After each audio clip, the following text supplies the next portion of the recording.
Debate live अनुराग दीक्षित के साथ।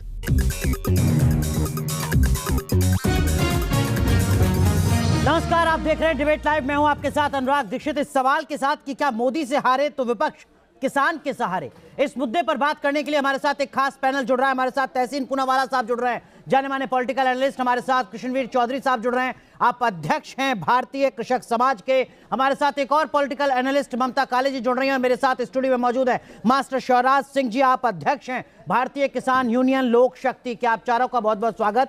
तहसीन पूनावाला, आप अपनी बेबाक टिप्पणी के लिए जाने जाते हैं। राहुल गांधी का बयान आया जिसमें वो कह रहे हैं कि अगर हम सत्ता में आए तो हम मिनिमम सपोर्ट प्राइस देंगे किसानों को। किसानों का एक तबका और जो विपक्ष है वो सवाल कर रहा है कि अगर इतनी ईमानदार नीयत थी आपकी तो 2006 में जब स्वामीनाथन आयोग की रिपोर्ट पेश हुई थी तब से लेकर 2014 तक आप चुप क्यों थे? क्यों नहीं आप एमएसपी तब दे पाए? और 2010 में संसद में ही आपने क्यों मना कर दिया कि एमएसपी के आधार पर नियम बनाना व्यवहारिक नहीं है? तहसीन पूनावाला। मान लिया कि कांग्रेस ने नहीं दिया उस वक्त, इस बात को तो मान सकते, इसको हम झुठला नहीं सकते, कांग्रेस ने नहीं दिया।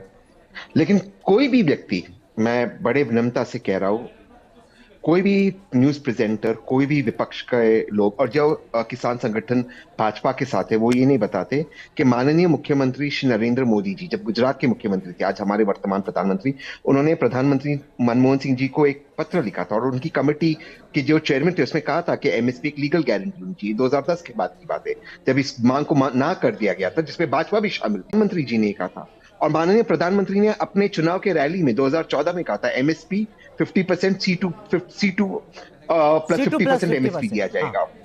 करेक्ट, ये कहा गया था, ये माननीय प्रधानमंत्री ने किया था। तो जब उन्होंने लिखित में दिया माननीय प्रधानमंत्री, जब एक चीफ मिनिस्टर थे, तो मेरा उस पर काउंटर सवाल है, माननीय मुख्यमंत्री को ये बात नहीं पता थी और जो वादे उन्होंने किए थे उसको अब निभाना है। अब कांग्रेस ये वादा करी, कल अगर कांग्रेस सत्ता में आती और नहीं निभाती तो आपका पूरा राइट है कांग्रेस से ये सवाल पूछने का। लेकिन आज जिसने वादा किया तो नहीं निभाया, उससे तहसीन, जो आपने सवाल खड़ा किया मौजूदा सरकार से जुड़ा, वो वैलिड पॉइंट आपका। लेकिन ये तो आप ईमानदारी से कह सकते हैं ना कि कांग्रेस भी किसानों को मिनिमम सपोर्ट प्राइस देने और एमएसपी पर कानून बनाने के लिए, खासकर जो C2+50 का फॉर्मूला है, उस पर ईमानदार नहीं रही 2006 से 2014 तक। ये तो आप मानते हैं बात? नहीं, मैं ये इस बात को इसलिए नहीं मानता क्योंकि जो एवरेज प्रोक्योरमेंट प्राइस है, मैं प्राइस रेंज में नहीं कह रहा हूं, मैं प्रोक्योरमेंट प्राइस डॉलर के मुकाबले कह रहा हूं, बस वो कांग्रेस के शासन में खास करके 2006 से लेके 2012 में इस सरकार से ज्यादा है। मैं डॉलर के, लेकिन ममता काले, ये तो सेलेक्टिव अप्रोच हो सकती है, अपने हिसाब से बयानबाजी हो सकती है, आंकड़ेबाजी हो सकती है, जो बात तहसीन कह रहे हैं, क्योंकि किसानों की जो बुनियादी मांग है वो तो C2+50% है। किसानों की बुनियादी मांग एमएसपी पर कानून बनाने की है। अनुराग जी, बहुत बहुत धन्यवाद। सबसे पहली बात देखिए, जो अन्नदाता है वो हमारे सर माथे पर है और अगर अन्नदाता काम ना करे तो फिर हम सबके घरों में भोजन ना आए। तो अन्नदाता सबसे ऊपर, जय जवान जय किसान सिर्फ नारा नहीं है, ये हमारे लिए सबसे महत्वपूर्ण लोग हैं इस देश के, जो इस देश को चलाने में बहुत महत्वपूर्ण भूमिका निभाते हैं। Point number 1। पॉइंट नंबर 2, देखिए जिस प्रकार से अभी पॉलिटिसाइजेशन किया जा रहा है इस पूरे मामले का, खासतौर पर विपक्ष और कांग्रेस के द्वारा, वो चिंताजनक है। आज से पहले मुझे आप बताइए इस देश के अंदर कब कांग्रेस पार्टी किसानों के साथ खड़ी रही? अगर आप आंकड़ा निकालने के लिए बैठेंगे तो सबसे ज्यादा किसानों ने आत्महत्या इस देश के अंदर किसके शासनकाल में? लेकिन ऐसा नहीं है ममता काले, कांग्रेस का प्रवक्ता बताएंगे कि देखिए साहब, स्वामीनाथन आयोग तो बनाया ही हमने था। वो बताएंगे कि 2008 में किसानों की कर्ज माफी हमने ही की थी 72,000 करोड़ की। देखिए अनुराग जी, अगर स्वामीनाथन आयोग इन्होंने बनाया था तो फिर इनको इतना लंबा समय क्यों लग गया उसको लागू करने में? क्यों नहीं किया आज तक? मेरा प्रश्न ये है। आज राहुल गांधी जी पहिया पहिया भारत जोड़ो न्याय यात्रा में घूमते हैं और आज बोल रहे हैं कि स्वामीनाथन रिपोर्ट को लागू किया जाए। इनको किसने रोका था? कितने सालों तक, 2006 से 14 तक इनको किसने रोका था? ठीक है तहसीन, वैलिड पॉइंट ममता काले का। संक्षेप में आपका जवाब, फिर मैं बाकी पैनलिस्ट के पास जाऊंगा। तहसीन, संक्षेप में। इसका जवाब मैंने पहले ही दे दिया था अनुराग भाई कि कांग्रेस के पास उस वक्त बहुमत नहीं थी और उसके बाद स्वामीनाथन कमेटी बनने के बाद नहीं, तहसीन माफ कीजिए, ये वैलिड पॉइंट नहीं हो सकता। न्यूक्लियर डील पर सरकार से समझौता किया जा सकता है, किसानों को मिनिमम सपोर्ट प्राइस देने के नाम पर बहुमत की बात होगी। मैं इसकी बात करता हूँ सुनिए ना। स्वामीनाथन कमेटी जब कांग्रेस ने बनाया उसके बाद कर्ज माफ किए, लेकिन उसके बाद एक दूसरी कमेटी बनाई सारे चीफ मिनिस्टर्स की कि इसको एमएसपी को, बिल्कुल मुझे याद है बहुत अच्छे जी, और माननीय मुख्यमंत्री मोदी जी ने कहा, उसके बाद उन्होंने कहा कि हमें करना है। कांग्रेस ने नहीं किया, इसलिए कांग्रेस सरकार हार गई, पावर के बाद चली गई। आज जो वर्तमान सरकार में उनको उनसे सवाल पूछना पड़े, कांग्रेस ने नहीं किया। लेकिन मैं एक सवाल पूछना चाहता हूं अनुराग भाई, बड़ी विनम्रता से। देखिए, मैं एक लास्ट टाइम में कहना चाहता हूं, हम किसानों की इस मांग को एक्सेप्ट करें या ना करें, वो अलग विषय है। हम ये भी मान सकते हैं कि नॉट जस्टिफाइड है, लेकिन कील ठोकना, उन पर टीयर गैस बम के माध्यम से गिराना, ड्रोन से उन पे पेलेट बुलेट्स चलाना, ये क्या जायज है? क्या है? हमारे लोग नहीं है? अगर हम इनको सलाम करते हैं, इनके सामने हम लेकिन तहसीन भाई, फिर 2010 का अन्ना आंदोलन, राजपथ पर, कर्तव्य पथ पर किस तरीके से आंदोलनकारियों के साथ बर्ताव हुआ, वो तस्वीरें भी बताएगा विपक्ष। ठीक है, इस मामले में नहीं फंसते। कृष्णवीर चौधरी साहब, मैं आपसे एक बुनियादी सवाल पूछ रहा हूं। जो आंकड़ा मेरे सामने, उसके मुताबिक 15 साल में इस देश में उद्योग जगत का 15 लाख करोड़ रुपए का कर्जा माफ कर दिया गया। किसानों का कर्ज माफ करने में क्या दिक्कत आती है सरकार को? अनुराग जी, आप सिर्फ कर्जे की कह रहे हैं, ये सोचिए कि किसान कर्जे में गया किन नीतियों से है। उन नीतियों को आज सुधार की जरूरत है, इसी को तो सुधारने के लिए सारा काम करवाया जा रहा है। आप मुझे एक बात बताइए, ये कि 1,06,000 रुपए का एमएसपी पर खरीद होती थी 13-14 में, ठीक है, और 22-23 में हुई है 2,28,000 करोड़ की। 36% सिंचाई का एरिया था 2013-14 में, आज वो 51% कैसे हुए बता दीजिए। तो जो बजट 27,662 करोड़ का था 2013-14 में, आज वो 1,25,000 करोड़ से ज्यादा कैसे हो गया? मेरी बात आप सुनिए, मैं बहुत स्पष्ट मुद्दों में बात करूंगा। आपकी तो सुन रहे हैं। दूसरी बात यह कि न्यूनतम समर्थन मूल्य पर आ रहा हूं। मैंने स्वामी आयोग में मेरी भागीदारी रही है। बिल्कुल, मैं जानता हूं।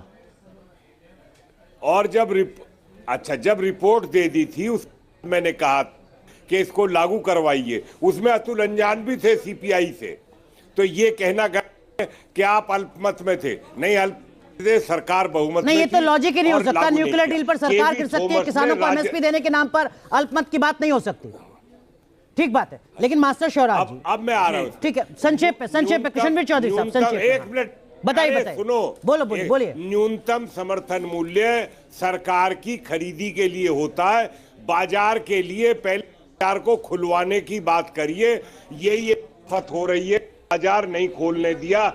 मेरा ये मानना है कि बाजार खुले और एमएसपी की शर्तों के साथ खुले, कि बाजार के बाद न्यूनतम समर्थन मूल्य से कम पर। ठीक है, मास्टर शिवराज सिंह जी, और यदि मास्टर शिवराज सिंह जी, जो बातें, जो आंकड़े कृष्णवीर चौधरी जी बता रहे हैं कि देखिए, मौजूदा सरकार ने भी खेती किसानी के लिए इतना कुछ किया है, क्या आपको लगता है कि वो पर्याप्त है? 2023 में पर कैपिटा इनकम इस देश में प्रति व्यक्ति की आय 98,000 रुपए है। 2021 में किसान की प्रति व्यक्ति आय 10,000 रुपए, 10,000 और 1 लाख। मैं तो सिर्फ एक बात कहूंगा हाथ जोड़ करके, बसंत पंचमी की हार्दिक शुभकामनाएं देते हुए, ये जो जय जवान और जय किसान में युद्ध चल रहा है, माननीय गृह मंत्री जी और प्रधानमंत्री जी को सबसे पहले ये युद्ध जैसे हिंदुस्तान पाकिस्तान का हो गया है, ये बंद कराना चाहिए। कैसे बंद कराएंगे ये वो जानते हैं। और वोट पाने के लिए चुनावी घोषणा पत्र में कह जी हम किसान आयोग का गठन भी करेंगे, हम जंगली पशुओं से फसल की सुरक्षा करने के लिए कृषि सुरक्षा दल का गठन भी करेंगे, हम एमएसपी गारंटी कानून भी बनाएंगे, हम C2+50 भी देंगे, हम गांवों में पशु जो पालतू पशु हैं उनकी चिकित्सा का सुधार भी करेंगे, हम ग्रामीण किसानों को बेहतर शिक्षा और स्वास्थ्य भी देंगे। और जब चुनावी रैली हो उनमें भी जोर जोर से बोल दें। और जो पार्टी सत्ता में आ जाए, विपक्ष भी बोले, मैं विपक्ष के लिए मना नहीं कर रहा, अपने चुनावी घोषणा पत्र को किसानों के मुद्दों से भर दें और सारी बात मान लें चुनाव के समय पे।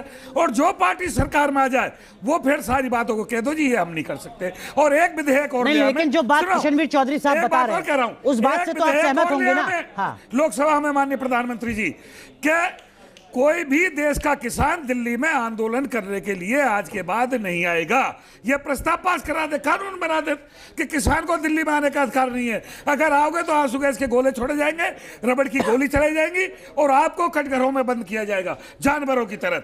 यह कानून लाएं और यह कानून बनाए देश में। कृष्णवीर चौधरी जी, बड़ा सवाल यहाँ पर तंज कसते हुए मास्टर शिवराज जी कह रहे हैं कि किस बात का अन्नदाताओं का देश ये, अगर किसानों की सुधि नहीं ली जाएगी तो। और अभी तो कहना शुरू नहीं किया आगे खालिस्तानी पाकिस्तानी, ठीक है, नहीं उस चक्कर में नहीं पड़ते, उस चक्कर में नहीं पड़ते, वो जो भी कह रहा है वो गलत कह रहा है, ये भी कहना शुरू कर दे। किशनवीर चौधरी जी वो बात मत करिए, आज मुद्दों पे बात, सरकार से बात करके ही समाधान निकल है जी। और सरकार के 3 वरिष्ठ मंत्री खुद बात करने जब चंडीगढ़ चले गए, उनसे 5 घंटे बात, जिस समय प्रधानमंत्री गुजरात के मुख्यमंत्री थे उस समय नहीं जानते थे कि एमएसपी गारंटी कानून नहीं बनेगा देश में, एमएसपी गारंटी कानून बनने से ये समस्या आएगी। क्या उस समय प्रधानमंत्री जी को समझ नहीं थी ये? जिस समय उन्होंने सारी वकालत किसानों की की। समाधान हो, 3 बिंदु रह गए। एक बात बताइए, WTO और FTA की बात कहां से अब जोड़ दी गई? किशनवीर जी उस चक्कर में हम नहीं पड़ रहे। WTO से बाहर निकलना संभव नहीं। जो व्यक्ति खुद सिफारिश करता है कि एमएसपी गारंटी कानून होना चाहिए, व्यापार कर रहे हो, 50 का मूल्य मिलना चाहिए, ये नरेंद्र मोदी जी की सिफारिश है। जब गुजरात में मुख्यमंत्री हुआ करते थे, ऑन रिकॉर्ड है ये सिफारिश, और उनका लेटर भी गया था केंद्र सरकार को। आज वो क्यों भूल गए? किशनवीर जी मेरा ये कहना है कि बाजार खोलने का विरोध हमने गलत किया, जिसका खमियाजा अभी तक वो कमेटी भी रिपोर्ट नहीं दे। वो कह रहे हैं जब बाजार ही नहीं खुलने दे रहे तो डीएम एसडीएम से ऊपर कोई सुनवाई नहीं होगी। एक मिनट, अगर किसान की पेमेंट नहीं होती है तो डीएम एसडीएम से ऊपर कोई सुनवाई नहीं होगी। एक मिनट सुन लो, मेरा सुझाव ये रहा है अब उसमें कि डिस्प्यूट सेटलमेंट अथॉरिटी हो, जिसमें 2 किसान हो और 1 उपभोक्ता हो, 1 व्यापारी और 1 पीसीएस अधिकारी हो, तो वो इसलिए कि सजा का प्रावधान क्या। अब जो स्वराज जी, एक बात और है इसमें कि क्वालिटी का सवाल उठा है कि क्वालिटी अगर एक नहीं होगी किसान फेल तो हो दाम जाता है। जबरदस्ती आज कैसे भी सरकारी दुकानों पे जाकर के हम माल ले जाते हैं और क्वालिटी पे हमारा इसी चक्कर में तो सरकारी कांटे पर माल नहीं बिक पाता। ठीक है, दलाल के माध्यम से पास हो जाता है। तहसीन पूनावाला आप कुछ कहना चाह रहे हैं? तहसीन पूनावाला आप कुछ कहना चाह रहे हैं? और कुछ आंकड़े मैंने निकाले, 2020-21 में जो फार्मर का प्रोटेस्ट हुआ था, 378 दिन वो चला था, हर दिन 3500 करोड़ रुपए का नुकसान का अनुमान जताया गया, औसतन 13 लाख करोड़ रुपए। किसानों पर तो कुल कर्ज 21 लाख करोड़ रुपए का है, जिसकी माफी की वो मांग कर रहे हैं। तहसीन पूनावाला, तो ना करने दे आंदोलन, किसानों को उनकी मांग को पूरी कर दे या उसका कोई सोल्यूशन निकाले। किसानों को आप कहेंगे कि आप खालिस्तानी हो, फिर आप उन पर बम चलाएंगे, ड्रोन बम चलाएंगे, ड्रोन से टीयर बम, फिर आप कहेंगे कि नुकसान हो गया। ऐसे थोड़ी होता है लोकतंत्र में। और फिर हम कहेंगे कि हम मर्डर ऑफ डेमोक्रेसी, ऐसे नहीं होता है। लेकिन मैं कुछ प्रैक्टिकल बातें, इकोनॉमिकल बातें करना चाहता हूँ। एमएसपी गारंटी का मतलब ये नहीं होता कि सरकार को साड़ा माल खरीदना है। एमएसपी गारंटी का मतलब ये होता है कि उसके ऊपर आपको परचेज है, वो एक मिनिमम सपोर्ट प्राइस होता है। इसका मतलब ये नहीं होता है सरकार को सब खरीदना है। सरकार अगर इस बात की श्रेय लेती है कि 80% भारतीय पॉपुलेशन को वो मुफ्त में राशन देती है, ये सरकार श्रेय लेती है, इसमें मोदी जी का ये बहुत बड़ा कार्यक्रम है, इसलिए उनका प्रोक्योरमेंट बढ़ा है। वरना आप एमएसपी देते, किसानों को ये अधिकार दे के वो अपना प्रोड्यूस कहीं पर भी बेचे, निजी व्यक्ति को एक्सपोर्ट करे। बीच बीच में कहीं पर भी सरकार आउट ऑफ द ब्लू लेके आती है, आप चावल एक्सपोर्ट नहीं कर सकते, आप अनियन एक्सपोर्ट नहीं कर सकते। जिन किसानों के कॉन्ट्रैक्ट से, जिन कंपनीज के कॉन्ट्रैक्ट से उन देशों के साथ वो आप कैंसिल कर देते कॉन्ट्रैक्ट्स। इन चीजों को बंद करें ना सरकार। ठीक है, क्यों नहीं करती है सरकार? अगर आप एक मिनट मास्टर जी, बस केवल ममता काले, क्या आपको लगता है कि वाकई ईमानदार कोशिश हो पा रही है किसानों को एड्रेस करने के लिए, या सिर्फ और सिर्फ राजनीतिक आधार बनाया जा रहा है किसानों को? अनुराग जी, जब पिछली बार प्रोटेस्ट हुआ था तब भी बहुत ईमानदारी के साथ प्रयास हुए थे और इस बार भी बहुत ईमानदारी के साथ प्रयास हो रहे हैं। देखिए, कोई भी अगर किसी के मन में लेश मात्र भी, किंचित भी कोई डाउट है तो वो बातों से हल होगा ना। इस तरीके से अगर हम सड़कों पे आ जाएंगे, 40 दौर की वार्ता हो चुकी, कितनी वार्ता करवाओगे? 40 दौर की वार्ता हुई है किसान और सरकार के बीच में, इससे कितना 40 दौर की वार्ता। शिवराज जी आप रुक जाइए, शिवराज भाई रुक जाइए, मैं आपका बहुत सम्मान करती हूँ, मैं हाथ जोड़ के बोल रही हूँ, जाइए। मैं आपसे सिर्फ ये बोल रही हूँ कि मैं भी उत्तराखंड से आती हूँ, है ना, मेरे परिवार में भी किसानी होती है, पर भारतवर्ष का किसान कभी ऐसे नहीं करता शिवराज भाई, आप भी जानते हैं। तो इसलिए मैं ये कह रही हूँ। लेकिन ममता काले, ये भी तो नहीं हो सकता ना कि चिप्स के दाम तो कंपनी तय कर देगी, लेकिन उस चिप्स में जो इस्तेमाल होने वाला आलू है उसका दाम तय नहीं हो पाएगा। अनुराग जी, जो भी विषय है, देखिए हाथी निकल गया, पूंछ बाकी है। जो 3-4 बिंदु बचे हैं उन पर बात करने के लिए सरकार तैयार है। बोला जा रहा है कि आइए हम बात करेंगे, तो मैं कह रही हूँ कि बात से ही हल निकलेगा। नहीं, बिना बातचीत के तो नहीं हो सकता ना मास्टर जी, बिना बातचीत के तो नहीं हो सकता ना। बातचीत जिस दिन निकाले, अब आप ये बताइए, मोदी जी ने आकर चैनल पर घोषणा कर दी, मैं तीनों कानून वापस लेता हूं। ऐसे घोषणा उससे पहले लगभग 1 साल का आंदोलन करना पड़ा आपको। 40 दौर की वार्ता हो गई और इस देश में आयात निर्यात का कानून भी सही नहीं है। ठीक है, लेकिन मास्टर जी एक बात बताइए, एक मिनट, ममता काले प्लीज, मास्टर जी मुझे एक बात बताइए, सब कुछ बाहर से आ रहा है तब भी आप कह रहे हैं कि WTO से बाहर निकालो, लेकिन मेरा सवाल कुछ और है। लोकतंत्र में तो बातचीत से ही सब कुछ होगा ना। ये जो आम लोग परेशान हो रहे हैं बेचारे, बॉर्डर एरिया पर सफर नहीं कर पा रहे हैं, उनकी दिक्कतों का भी तो आपको ध्यान रखना पड़ेगा। इसका जिम्मेदार भी केंद्र सरकार है, किसान नहीं है। 40 दौर की वार्ता की है, 2.5 साल इंतजार किया है, MSP पे कमेटी भी बना दी गई, कमेटी ने तहसीन बहुत संक्षेप में 30 सेकंड। मैंने सरकार ने सभी को कहा, सभी लोगों को, जब पहले प्रोटेस्ट शुरू हुआ, कि हमने किसान के यूनियन से बात की, अलग अलग यूनियन से। मैंने RTI फाइल करी, जो माननीय कोर्ट में भी आया, ने कहा किससे बात की। एक नाम नहीं दे पाया सरकार किससे बात की उस वक्त, एक नाम। ये झूठ कहते हैं, एफिडेविट पे एक नाम नहीं बताया किससे उन्होंने बात की। और आप कैसे लोगों को दिक्कत हो रही है, प्लीज मेरी बात समाप्त होने दीजिए। अगर लोगों को दिक्कत हो रही है तो प्लीज, आप रिक्वेस्ट जो है किसी के बीच में बोलता हूँ, मैं ऐसे रिक्वेस्ट नहीं करता हूँ। ठीक है, तहसीन अगर कह रहे हैं तो तथ्यों के साथ कह रहे होंगे। ममता आप खंडन कीजिएगा, माफ कीजिए।